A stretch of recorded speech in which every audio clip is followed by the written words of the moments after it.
December 1973. சமுதாயத்தில் ஒரு சாரார் உயர்ந்து கொண்டு போக பெரும் பகுதியினர் வறுமையில் உழல்கின்ற நிலை நீடிக்கும் வரை சமதர்மம் என்பது வெறும் அரசியல் கோஷமாகவே அமைந்துவிடும்.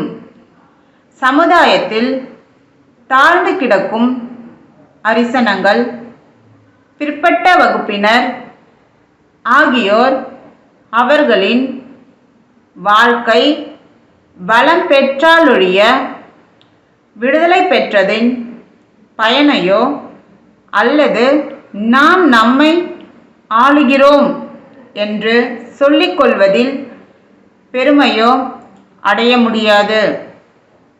எனவே தான் இந்த அரசு அவர்களின் வாழ்க்கை வளம் பெற வேண்டுமென்று உளமாற கருதுகிறது. தன்னால் இயன்ற திட்டங்களை நிறைவேற்றி வருகிறது.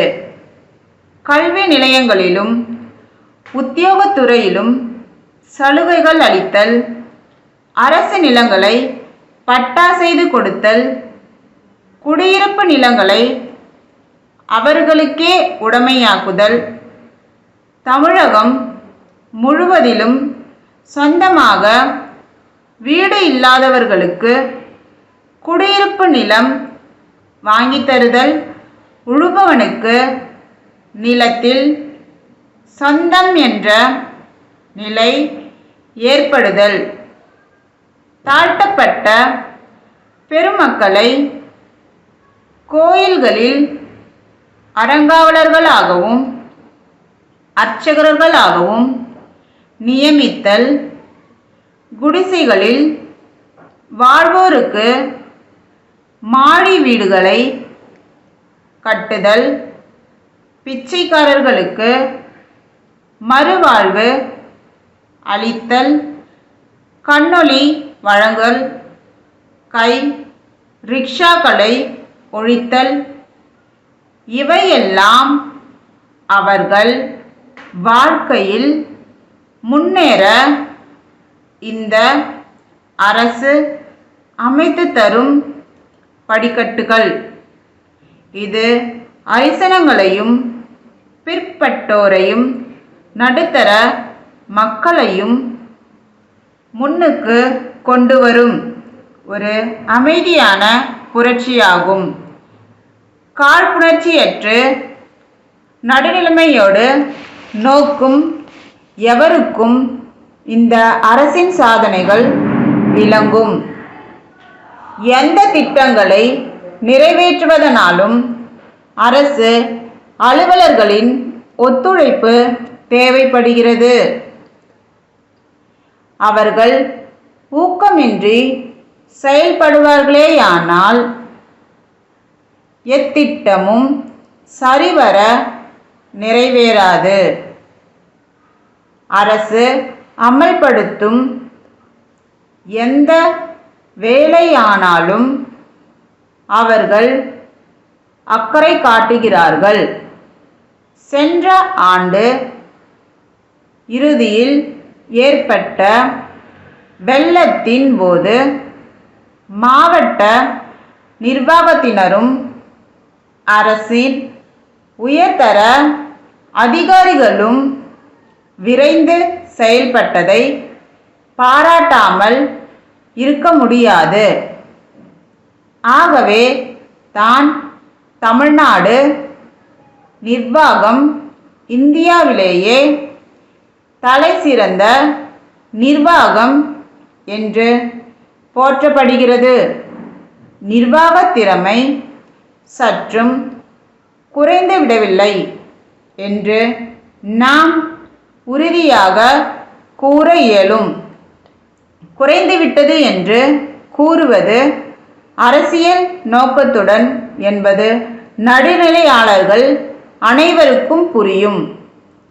உணவு உற்பத்தியில் நாம் தன்னிறைவு பெற்று விளங்குகிறோம். உணவுப் பொருட்கள் கிடைக்கவில்லை என்ற நிலை இல்லை.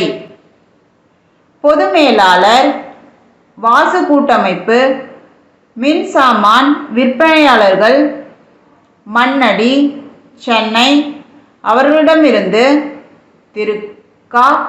உலகநாதன், மாவுமில் உரிமையாளர், கடைத்தெரு, சேலம் அவர்களுக்கு நாள் 9 செப்டம்பர் 1973. அன்புடையீர், தங்களின் கடிதம் கிடைத்தது.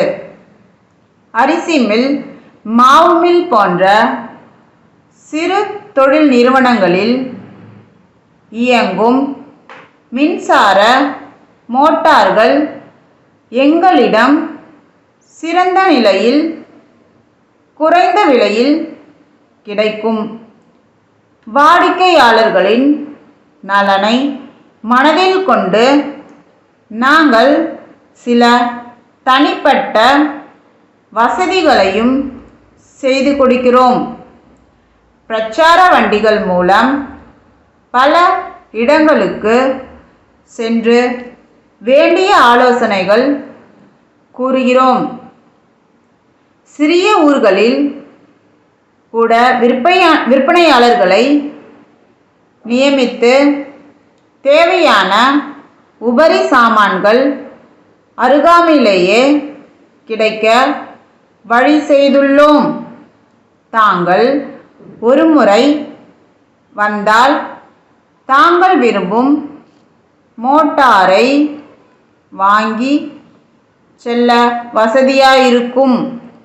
எங்கள் விலைப்பட்டியல் ஒன்றை இத்துடன் இணைத்துள்ளோம். தங்கள் உண்மையுள்ள. ஓகே ஃப்ரெண்ட்ஸ், நம்ம வீடியோ பிடிச்சிருந்து அப்படின்னா லைக் பட்டனை கிளிக் பண்ணிக்கோங்க. நம்ம சேனலில் போகிற வீடியோஸ் உங்களுக்கு தொடர்ந்து வரணும், சப்ஸ்கிரைப் பண்ணிக்கோங்க. அப்படியே பக்கத்தில் இருக்க பெல் ஐக்கானையும் கிளிக் பண்ணிக்கோங்க.